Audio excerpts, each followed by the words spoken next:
lesson I want to talk to you about is the coronavirus. Started off big. Usually we start off with the icebreakers, but why not do something different? How has the coronavirus impacted your life, and do you see things in a different point of view? Oh, absolutely. Do you know what? When coronavirus first hit, obviously on lockdown, we had to stay indoors. I'm a very productive person. If I'm not out working, I get stir crazy. So that was actually the beginning of my business, Talent Image Entertainment Limited, because I needed to do something productive. I started a business up because previously I was modeling and acting. And I thought, what can I do that, because everyone was online at the time because they couldn't go out. Um, but it did affect me because I did actually catch coronavirus, and it affected me quite badly. And obviously, staying indoors on lockdown, um, not being able to go out and do anything and mingle with people. I'm a very people person. And yeah, that's where the business started 5 years, or no, 3 years, 4 years ago now, isn't it? But yeah, I mean, it was a hard going for everybody. Obviously, it's still hanging about now. This is why I still see people walking around with masks on, and I'm very cautious myself. And yeah, it's been a huge thing for everybody, especially with the cost of living crisis going up because of it as well. And yeah, but this is where my business started, so it wasn't all bad. I'm taking positive out of a really bad situation. No, absolutely. No, for me, I'm fully vaccinated. I don't wear the mask that much. The only time Mm. I do wear a mask is when I'm in a doctor's office, because obviously sick people go there, and you don't Yeah, want whatever you have, you don't want to make it worse. yeah, of course. I mean, I did walk around with the mask, obviously, when we were allowed out of lockdown at the beginning, because I caught it previously. So I was like, I'm not catching that again because I lost all my appetite, lost my sense of smell and taste. Everything that I ate, it was just horrible. Do you know what I mean? And like, it still has an effect when the coronavirus comes out of your system. So it still has a lasting effect, either with hearing, like all the senses. And there's different variations, there's different symptoms for everybody. And my nan, she went into hospital through this time, um, and she actually caught more bad stuff on top of the bad stuff she was exhibiting. So yeah, it was hard. I had the vaccinations myself as well, but then you hear stories that the vaccination wasn't going to be that good for you. You hear stories everywhere. It's all in the government, True. it's all in the press, it's all on YouTube. You hear stories here, there, and everywhere. So you become more cautious on what's being put in your body. Is it going to be more beneficial to you? But yeah, it was a hard going, but luckily enough, we're more out of it now. But I still see people walking around with masks. Well, if they wanted, well, sorry, disability. If they wanted to confuse people, they did a great job of doing that. They can keep it PG, uncensored. I want you to express yourself, so you can say whatever you want. If your Okay. job was to freaking confuse the shit out of people, they did a great job. One day Fauci's like, you have to get vaccinated. The next day, you don't have to get Mm. vaccinated. Next day, wear a mask. Next day, don't have to wear a mask. How about this? Don't go on TV unless you have your shit together. I All know. you're Do you know doing. what the thing is as well, Keith, right? Is the fact that obviously everyone watches the news going, right, when are we going to be out of lockdown? When are the pubs Right. going to be open? When can the kids go back to school? Because obviously I'm a parent myself. So my daughter had to stay at home 24/7, and a parent can't get that break. And especially as a productive person myself, it's like so everyone was watching the news, but the government, the prime ministers, they were so all over the place with the theories of what was going to happen next. It's like, go outside, but don't go outside. Don't mingle with these people if they're outside of your bubble. It was just so confusing. It really did, like, this is another lasting effect that it sort of really mentally disturbed a lot of people. Because it's like, well, what am I going to do next? When can I go out? When can I carry on with my life? And now the lasting effect of all the living crisis, and obviously the parents being stuck at home. I was a single parent at the time as well, so yeah, it was just way too confusing. And luckily enough, everything was open, but everyone is still overly cautious, and there's still that risk of it coming back and to still be infected. Well, you bring up a good point about as long as you're vaccinated, it cuts down your risk of catching it. Now, it doesn't make you Yeah, invincible. If you that's get right. sick, it cuts down the risk. But now with the new virus coming out in the fall, I forgot what it's called. Now you have the flu. Now you have, well, the cold should That's always be there, but you have the colds, and now you have the flus, and you have the coronavirus, and whatever the hell the new one is. Let me ask you this: do you think climate change has a big impact on it? Because Antarctica, was frozen, before that it was a forest, then it was frozen, now it's melting due to climate change. And you Yeah. really don't know what's in the ice, and all that's being released at once. But for me personally, the coronavirus, they come from a lab because they did admit that. But there's not everything that comes out, it's going to be from a lab. What, That, do you so know what? That's absolutely right. I mean, the way that this has stemmed from, I don't know if everyone's heard different stories about how this COVID started. It was something in China, someone bit the head off a bat and it just escalated, and then, it hit the globe effectively. But do you know what? Funny enough, I was speaking to my mum this week. She actually caught a different aspect of COVID, and she let me know there was, like what you just said, other aspects of COVID, like the 100-day cough. My yeah. mum was coughing for so long and she could barely breathe. I've got a heart problem, so I'm like, I'm so scared to go outside in case I catch something, because I'm like, your health is important, obviously, to everybody. And obviously, with what happened to my nan, you can catch anything anywhere. When you go into hospital, there's always that risk of catching something else. Do you know what I mean? I recently, for the last couple of months, I've had this quite disturbing cough, which has affected my throat, which has affected my speech. I actually lost my sense of taste for at least 2 months. And obviously, it eludes sleep. You can't sleep, or you're waking up in the middle of the night because you're coughing and then you're overly tired. There is still something hanging about. And with the climate change thing, it's been happening for a few years. We've been warned about. Do you know what I mean? I mean, we've been warned about the climate change for ages. And I've had conversations with my friends about this, that the months have now changed throughout the year. Like the winter seems to last, like it has this year, lasted through till like what we were supposed to have on spring. It's now raining, and I mean, near enough every day we're raining. We've got the clouds, and we're very lucky to have a bit of sun. But the summer months seem to last into November time. So of course, I mean, the leap years has probably affected this throughout the decades, generation. So yeah, it's definitely affecting our months, and the seasons are definitely changing through the month. And climate change is getting worse because no one seems to take that responsibility seriously. And yeah, there's still mess about. There's still people, obviously, so many people using their cars, even more so now these days, and everything else is just putting that much more into the climate change for our future generations. I mean, I've got kids. I've got 3 children, and it's a worry for me that in their future years, how it could actually be. And no one seems to really be taking it that seriously, because we've had that warning for at least 10 years previous to the COVID. If you don't mind me That's my correcting, thought anyway. I agree. There's two things I want to throw out real fast. Is how old are they? And are they actors and actresses as well? Yeah, because they did have that actors thing in America, I think it was last year. Everyone was on strike in the acting industry. So no one could go out and work. And now I don't know if that was down to COVID or if it was just that nation's way at the time. I really don't know, but I think we were out of lockdown at that point. So yeah, everything's different everywhere, and obviously with the wars going on as well, you never know what's going to happen next. No, you're right. What about your kids? Are they actors as well?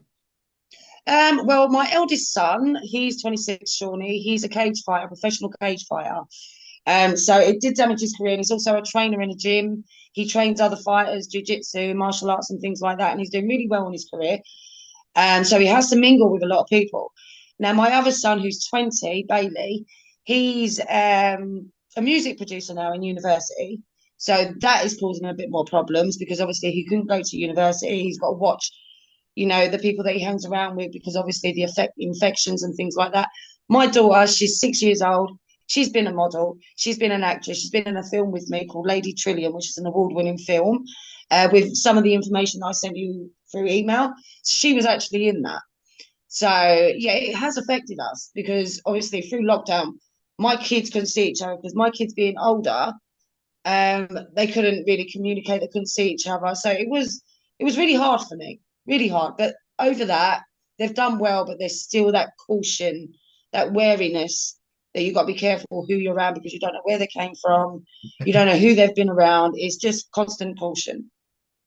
No, I agree with you. Now, Mm. I'm looking at your profile. You're also a talent manager. Who I inspired am, you? yes. Who inspired you to become a talent manager? And what type of talent are you looking for? Well, this is an excellent story. Like I say, when COVID hit, just before then, I was going on photo shoots and I was mingling with the models, getting to know the industry, the photographers, getting myself out there with the photo shoots. Now, I had a group photo shoot with a group with Portrait X over in Camden in London. And one of the guys there called Mick Cobb, he is actually an actor on Star Wars. Now, we had a drink, we went out and had a meeting, and he's the one that actually prompted me to go ahead with the business, which was originally called Talent Image Management. Um, and it just stemmed from him. He's the one that pushed me to do it. He said, you know enough within the industry now to actually help others because it's a very hard industry to get into. Do you know what I mean? You've got to know, especially for women, if you're meeting a photographer on your own, that scared feeling, you know, who to trust. So I researched every photographer.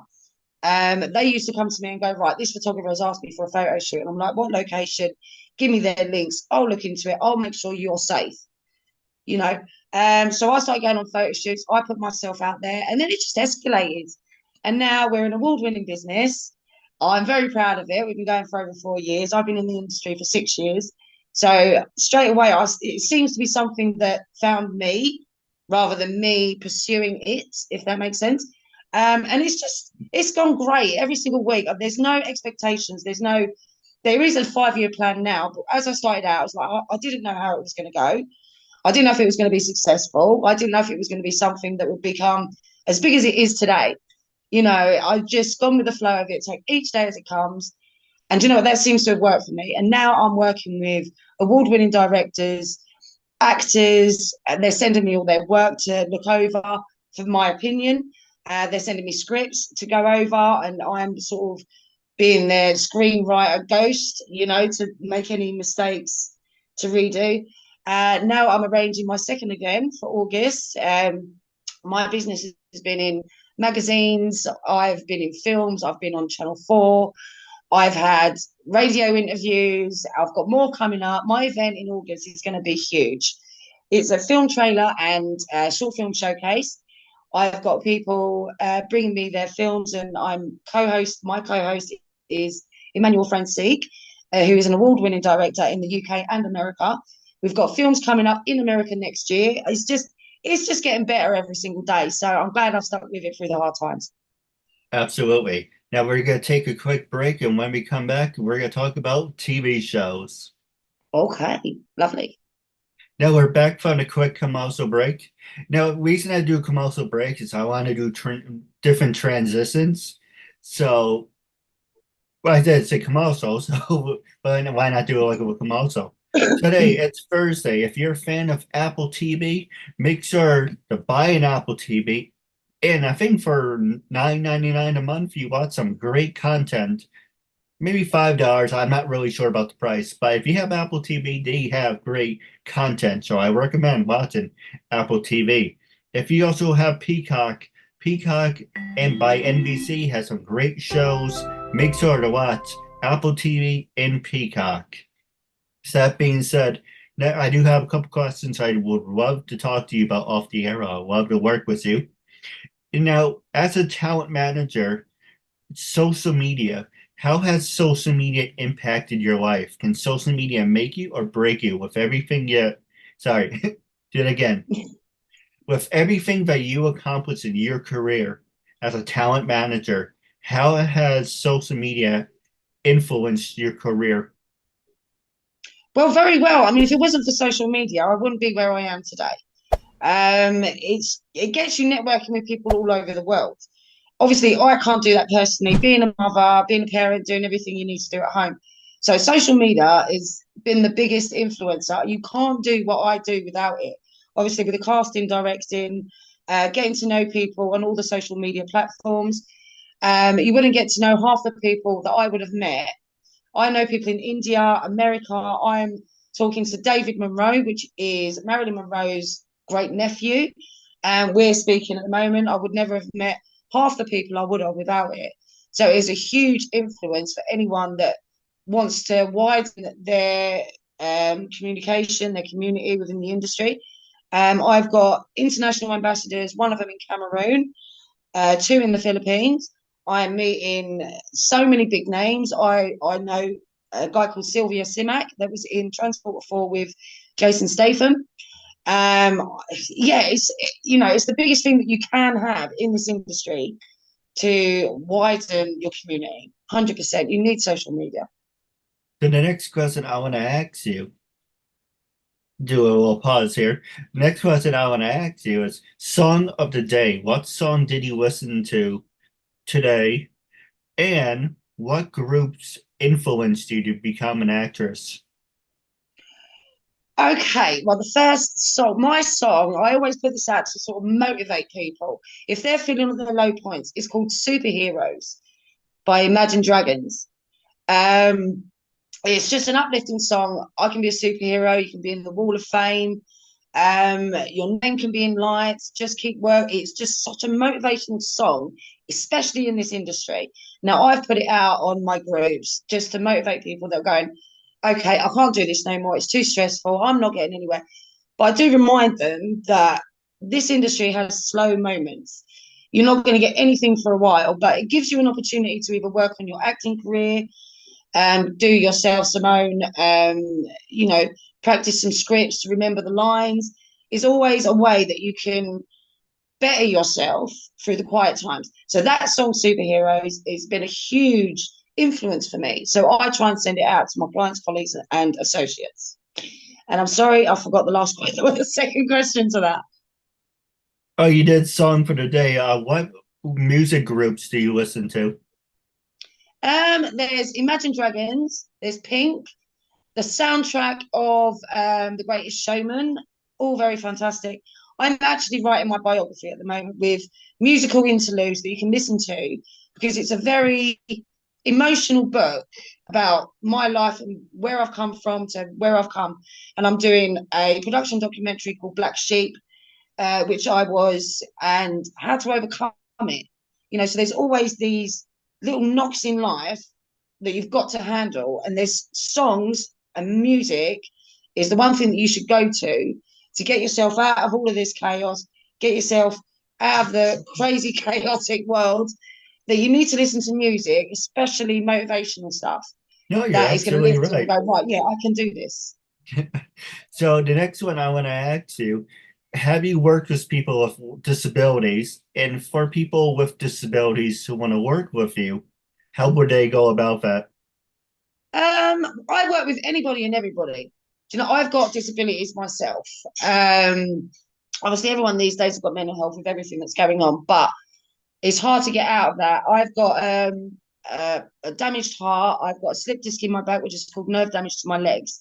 Now, I don't know, like it's getting worse every time, but as long as you can keep going, I mean, at some point you're going to stumble across these like, oh, I've got this wrong with me, or I'm not too confident, or I've got this. But you know what? In this industry, that's what people are looking for more. So, it's about the more human person. It's about humanity. It's not about being 6 foot tall and skinny. You get the bigger models these days. You've got the disabilities. I'll work with anyone and I'll try and help anyone along to motivate and dedicate them to the industry. Well, I'm just going to throw it out there. I do want to talk about this off the air, but anyone who wants to be part of the KeithAndrewNetwork for $30 a month, I will invite, well, let me do that again. $30 a month is an open invitation to be part of the KeithAndrewNetwork, where if you have your own talk show, if you have your own sit-down segment, if you have anything that's entertainment, if you want free airtime, and that's a platform for more people to share it, I will create you an introduction. I will write you a song. I will do all the editing and promoting. And I would love to work with you on that if you're interested. So it's very interesting. By being on the KeithAndrewNetwork brand, you're supporting someone with disabilities. But with Yeah. that being said, the next question, actually, let me ask you, would you be interested in working together? Oh, 100%. I mean, I've had so many chat show TV hosts come to me lately going, we'd love to work with you. As long as I can fit it all in and, go into the studios and locations, absolutely 100% I'm in. Because you know what, the people with disabilities, they always think, right, my life is kind of over. I can't do much of anything. But if their dream is to be in a certain industry, which is a very tricky industry to get into, I'm happy to help. We're all Absolutely. humans at the end of the day that wants to make better for ourselves. And the next one is funny that kind of ironic that we are both award winning. Today, Yes. well, this past Monday was officially my 11-year anniversary of the Keith Andrew Network. Thanks to you, Ah, thank 1,000. you. I appreciate that. 1,139 episodes. That's my accomplishment. Now, you are also an award winner. So, I what am. was that like? What was it like when someone said to you, finally, this is your title? Do you know what? It was hard to believe at first because I don't see I'm a very humble person. I'm not going to be all like, do you know who I am? Sort of attitude. It's just me working hard, being productive, helping other people. My future, you've got one life. Make it the best you can. So when I was awarded, like the first award that I got was with PINACHE Entertainment Global, and it didn't hit home for quite a while because it's like, seriously, really? I had to keep looking at the award. And then I became an award-winning photographer. And then I became an award-winning actress. And it was like, what is happening? It's still very difficult to sink in. Do you know what I mean? So sometimes I do have to remind myself by looking over all of these things. I'm a very humble person. So I'm not one to sort of broadcast it too much, but you do, in a sense, to get yourself to the next step. But yeah, it feels amazing. I was nominated, and in the finals, I am a finalist with Women's Business Club last year, Businesswoman of the Year, and it was like, is this for real? Are you sure? You got the right person.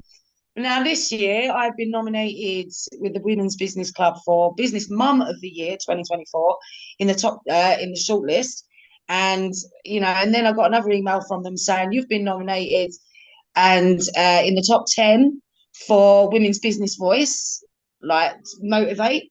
So I'm like, oh my God, what is going on? It's still very hard to believe, but it's there in black and white, or it's in the images, and I have to keep reminding myself that how far I've come, and I know my future is looking very bright, and if I can help anyone else to get to that stage, I'm a happy person. I've always wanted to help people, always, but I just didn't know how I was going to go. I was originally going to be a counsellor, but I was like, I don't know if I could do that. I think it's just too exhausting. But I'm helping people, making their dreams come true.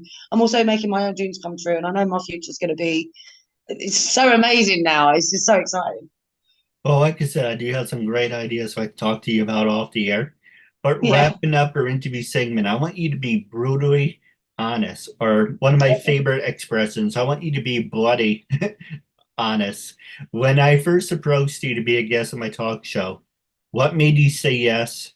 How do you feel now, and where do you recommend it? I would definitely recommend it because you've got to be careful because I do get a lot of people come to me. Can you be on my podcast? Can you do this? Can you help me with this? I always do my research to make sure that these people are legit. I'm not wasting my time. So I always do look into the people that want to get to know me and what I'm doing. So yeah, I mean, I researched you. I was recently on Victor Santiago's program on the Don Vic show. Um, do you know what? Yeah, as long as I do my research and I know that these people are legit, they're serious, they're professional. I was like, yeah. I mean, obviously, I do have a lot of things going on as well. I'm a talent entrepreneur, so I'm dabbing in every single part of the talent industry, and it keeps me busy. So it's just literally, I don't want to let anyone down. So if I know that me and you, we've tried to have this interview for quite a while, but because I've got so much going on, being a single mum as well, it just makes things harder. I just want to make sure I don't let anyone down as well. But yeah, I would definitely recommend you. You're very professional, and I've seen a lot of the other interviews that you've done on your YouTube and your Facebook and LinkedIn. So yeah, definitely, as long as it's professional and it gets both of us where we need to be and heightens our careers, happy to do it. Yeah, absolutely. My show is very professional. Some episodes are PG, some Yeah. are PG-13, rated M. No, I'm not saying okay, it's rated M, where you gotta say boobs or anything, because one, it would throw me off YouTube. I do have a couple questions for you off the air, but wrapping up, it was a real honor and privilege having you as a Thank guest. you so much. Our goal is to reach 500 to 1,000 views, so this will be shared on all social medias on both parties. If you're watching, you're obligated to leave a comment, tell us what you like, what we should talk about in our next segment. But until we meet again, I'll catch you later. Thank you, and Thank have you a so good much. night. Supporting me, my message is all that